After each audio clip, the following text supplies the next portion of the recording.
como lo dice el artículo 77 de la Convención sobre el Derecho del Mar.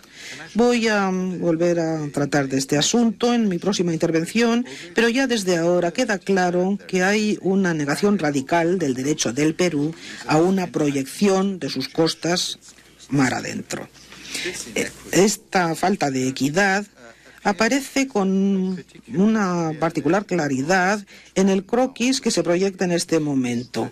Aquí aparece la zona de solapamiento entre los derechos de Chile y los del Perú.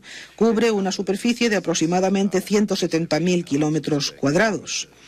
La línea de Chile tiene por efecto el dejar aproximadamente 46.500 al Perú y 118.500 a Chile. La proporción es de 0,39 a 1, mientras que el largo de las costas correspondientes es aproximadamente la misma. Y lo recuerdo, el defensor querría, además, amputar el dominio marítimo de Perú en más de 28.000 kilómetros cuadrados. Esto es la superficie del triángulo exterior. Estamos muy lejos, señor presidente, de cualquier cosa que pudiera parecerse a una división razonable y equilibrada de la zona de solapamiento. Sin duda, como lo ha dicho la Corte en sus célebres fórmulas, la equidad no implica necesariamente la igualdad. Nunca se contempla rehacer la naturaleza en su totalidad. Sin embargo, no es en modo alguno abusivo el transponer a nuestro asunto el razonamiento seguido por la Corte en su fallo de 1969, que puede adaptar sin dificultad a las circunstancias del caso sin deformarlo, aunque lleva una conclusión opuesta. En esta instancia se trata de dos estados cuyas costas correspondientes y pertinentes tienen un largo comparable y que por consiguiente se han tratado de una forma bastante parecida por la naturaleza, con la salvedad de que si se siguiera un paralelo, uno de los estados, el Perú, no recibiría un tratamiento igual o comparable al tratamiento del que se beneficiaría el otro estado.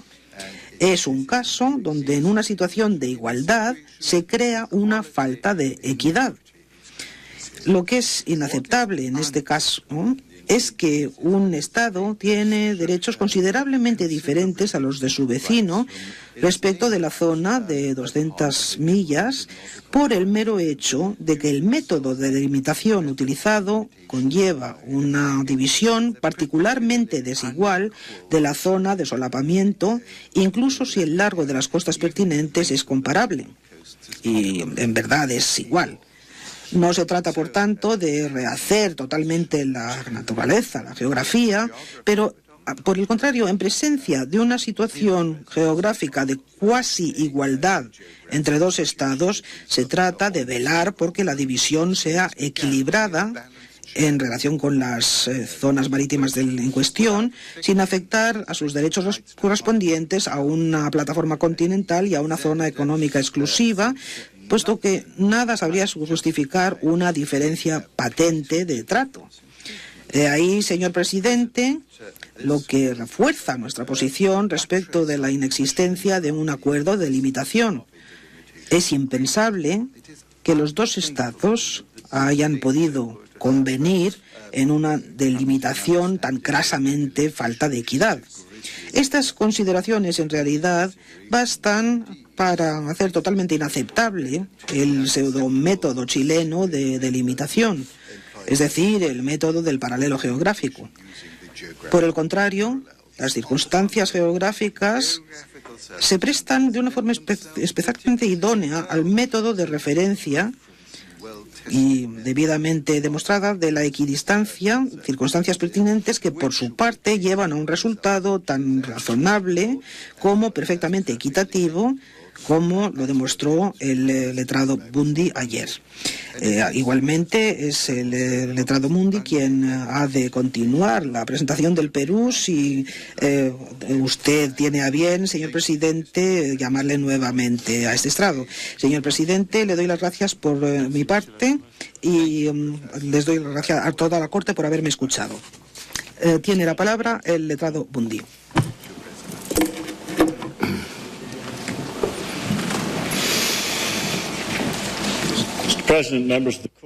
Muchas gracias, señor presidente, dice el señor Bundy. Señor presidente, miembros de la Corte, ayer les explicaba la justificación jurídica y geográfica de la posición de Perú, en el sentido de que la frontera marítima entre las partes debería delimitarse basándose en una línea de equidistancia. En esta presentación voy a referirme al punto de inicio de esa delimitación marítima. Se trata de un tema importante por dos razones. En primer lugar, la delimitación de una frontera marítima entre estados con costas adyacentes ha de iniciarse en el punto en que la frontera terrestre llega al mar. Para que la Corte pueda proceder a la delimitación de la frontera marítima entre las partes, en este caso, la Corte tiene que tener conocimiento de cómo se define el punto de inicio de la frontera terrestre en los instrumentos pertinentes que demarcan esa frontera. En segundo lugar, el argumento de Chile de que ya existe una frontera marítima que sigue un paralelo de latitud se ve puesto en tela de juicio gravísimamente debido al hecho de que la frontera marítima que mantiene Chile no se inicia en el punto en que la frontera terrestre llega al mar, sino más bien de un punto que está al norte de ese punto en que la frontera terrestre llega al mar y que por ende está en una zona que recae en un espacio de soberanía exclusiva de Perú. En ningún momento ha manifestado su acuerdo Perú con una situación de esta naturaleza, ni en ningún momento han alterado las partes los términos del Tratado de Frontera Terrestre. Por añadidura, como deja claro la ley, siempre el derecho es la tierra que domina al mar. En otras palabras, las zonas marítimas adyacentes a la costa de Perú corresponden a Perú y no a Chile. Ambas partes se convienen en que la frontera terrestre fue delimitada por el Tratado de Lima de 1929, tal y como Chile ha confirmado en la contramemoria, y cito, aquí se zanjó a título definitivo todas las cuestiones aún pendientes relativas a la frontera terrestre. El artículo 2 de dicho tratado, que está en el punto 67 del legajo, describe la frontera de esta manera. Dice que el territorio de Tacna y Arica se dividirá en dos porciones. Tacna ha de atribuirse a Perú y Arica a Chile. La línea divisoria entre las dos porciones y en consecuencia la frontera entre los territorios de Chile y de Perú tendrá su inicio en un punto en la costa, al que se le dará el nombre de Concordia, a 10 kilómetros al norte del puente que cruza el río Utah. Fin de cita. Luego, el artículo 3 del Tratado de 1929 estableció que la línea de frontera, la línea fronteriza a la que se hace referencia en el artículo 2, se determinaría y se marcaría sobre el terreno a través de mojones o hitos y que ello lo llevaría a cabo una comisión mixta constituida por un representante de cada país para proceder a la demarcación. El artículo 2 dejaba claro entonces que la frontera terrestre tendría su inicio en un punto en la costa al que se le daría el nombre de Concordia. Tras la conclusión del tratado, se suscitó la interrogante en la comisión mixta de cómo identificar dicho punto y cómo debería demarcarse sobre el terreno la frontera terrestre en el sector que está más cercano al mar. El delegado chileno de la comisión consideró que la frontera debería seguir un paralelo de latitud, a 10 kilómetros al norte del puente de ferrocarril al que se hace referencia en el tratado. La delegación peruana consideró que el último sector de la frontera debería seguir un arco, cada punto de ese arco estaría a 10 kilómetros del punto. Ven allí las dos posiciones, la posición de Chile en azul y la de Chile en rojo, y ambas posiciones llegaban, digamos, a la costa. Esta es una cuestión que fue zanjada en abril de 1930, cuando los ministros de Relaciones Exteriores de ambos países convinieron en instruir en forma idéntica a sus delegados en la comisión mixta. La parte pertinente de dichas instrucciones está en el punto 69 del legajo, y lo cito, dice: el marcador de frontera de Concordia, punto de inicio en la costa. Para establecer este punto, se medirán 10 kilómetros a partir del primer puente del ferrocarril Arica-La Paz, al cruzar el río Lluta, en dirección norte, en Pampa de Escritos, y se trazará un arco de radio 10 kilómetros hacia el oeste, con su centro en el puente antes mencionado, hasta que llegue al mar, de tal manera que cualquier punto del arco mida una distancia de 10 kilómetros desde el puente al que ya se ha hecho referencia, el puente del ferrocarril Arica-La Paz, que cruza el río Lluta. Prosiguen las instrucciones. El punto de intersección del arco trazado con la línea de playa será el punto de inicio de la línea divisoria entre Perú y Chile. Se establecerá un marcador de frontera, un hito, en cualquier punto del arco, tan cerca del mar como sea posible, impidiendo desde luego que las aguas del océano lo destruyan. Fin de cita. Dichas instrucciones dejaron claro el curso de la porción en dirección al mar de la frontera terrestre. La frontera habría de constituirse por un arco con un radio de 10 kilómetros desde el centro del puente y no por un paralelo.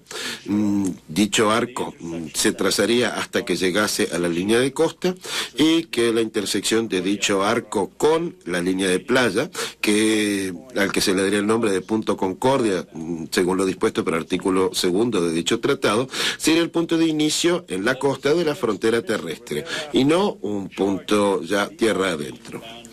Se confió a los miembros de la comisión mixta la tarea de proceder a la demarcación de la frontera terrestre, identificando la localización de una serie de hitos como parte de dicho ejercicio, tal y como se estableció en las instrucciones idénticas emitidas por los ministerios de Exteriores. Para fines de demarcación habría de colocarse un marcador, un hito en un punto cualquiera del arco, tan cerca como fuese posible al mar, pero a una distancia suficiente de tal manera que las aguas del océano no lo destruyesen. Este es el marcador de frontera, el hito, que pasó a conocerse como el hito número 1. Este es un punto importante porque la tesis de Chile es que existe una frontera marítima preexistente que se extiende mar adentro, siguiendo un paralelo de latitud que va no desde donde la frontera terrestre llega a la costa en el punto al que se da el nombre de Concordia, sino desde donde está el primer marcador que se construyó tierra adentro en el proceso de demarcación de la frontera. Eso es un postulado que no se puede respaldar, ya que en realidad la frontera marítima entre las partes debe iniciarse a partir del punto en que la frontera terrestre llega a la línea de costa, tal y como determina el artículo 2 del Tratado de 1929, un punto en la costa al que se le da el nombre de Concordia, y no un punto tierra adentro, que esté más al norte, ya dentro del territorio peruano.